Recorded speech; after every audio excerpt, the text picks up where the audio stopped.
The best thing to do is get out of your head and don't ever find yourself in there, because what happens is you're going to wind up blaming God for everything, and you're going to get mad, and you're going to have these expectations of how you wish God to desire to move, and when the universe doesn't move in that way, you're going to be, disappointed, and you're going to have these feelings that are going to be hurt because you're expecting these things, you're anticipating this stuff. That's why people blame God for everything, not realizing that they themselves are the catalyst of their own emotional demise. The universe is working on your behalf always. But don't forget, if you are unconsciously self-sabotaging, the universe is not going to concur with that alignment, but they'll just step back and remain quiet, silent behind the scenes. So that is what you're misconstruing as being abandoned or forsaken.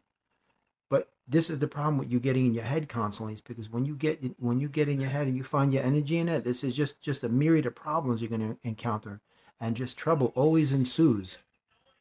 It's just time and time again.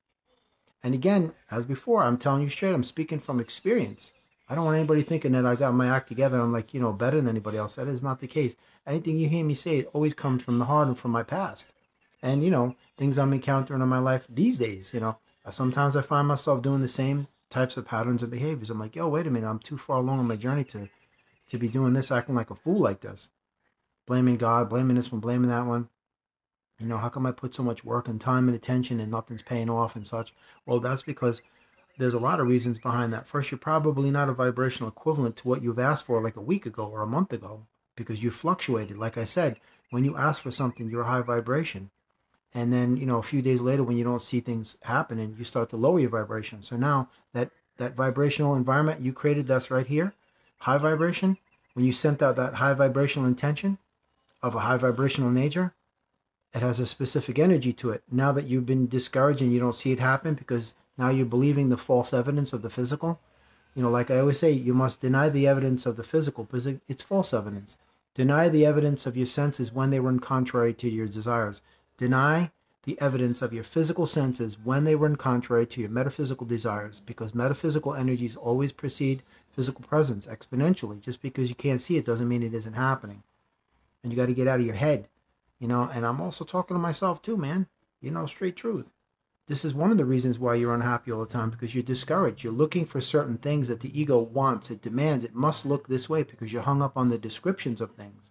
It has to look a certain way or else I'm going to be angry. And when you don't get what you want and it takes too long, that's when you get upset and you get PO'd.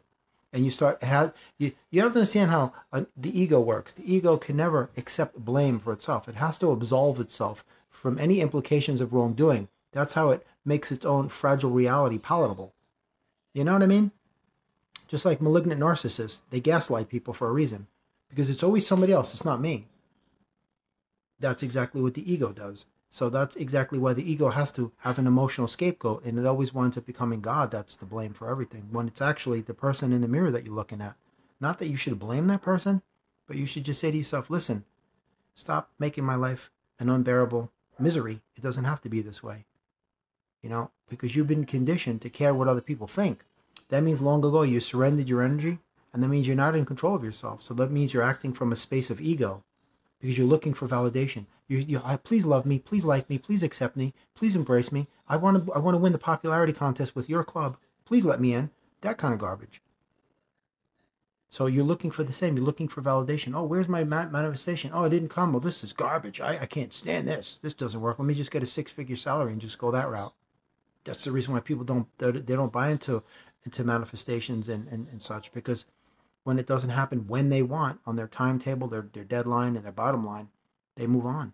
They just simply move on, and they just get discouraged and frustrated, and then off they go, and that's it. So the point of this video is that you have to understand, you have to get out of your head, because when you find yourself in your head, that's when you start blaming God and blaming other people, and you lower your vibration. And you have these expectations that your desires aren't met, so therefore you blame God. How come you didn't do this for me? How come? I thought I was your favorite. All kind of garbage like that. So that's exactly what happens.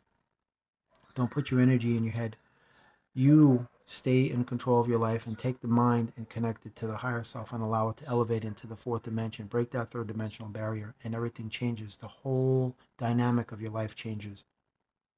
You live a quality of life, not a quantity of useless experiences. You exist in these quantitative, useless experiences. Instead of having one single experience that is of a quality to it. You know, how many times could you go hang out with your friends and go to the bar, club, this and that? It's all garbage. It's all garbage. It's meaningless, useless garbage. There's no love there. There's no anything. It's all quantitative garbage. You know, that's what the mind wants. Parties, bars, clubs, one night stands, hooking ups, you know, all that junk. You know, this hookup culture that's gonna crash. You know it is. That's why you have all these kids now. They're so screwed up in their head because they don't know what love is. They have no idea what love looks like because they've never been shown love from the family that raised them. So they're looking for it outside, and they're not going to find it because sex is not love. Sex is not even affection. It's just a physical act of self-gratification and self-pleasure. That's all it is. And if you don't have love, then it's just sex. But if you have love, then it's making love. And you don't make love to your partner. You make love with your partner, by the way. But anyway, just stay out of your head. If you find yourself in there, get yourself out quick because you're just asking for problems. Trust me. Because why? This system owns your head. Until you can break that third dimensional barrier and bring your mind into the fourth dimension, the system has your mind for rent. You know, rent to own, lease, option to buy. They've owned your mind from day one. They have literally mentally castrated you from the moment you came into this world. And you just got to say, nah, enough is enough. I've learned too many lessons to find myself repeating the same mistakes, and I'm not going to allow it to happen again. Boom.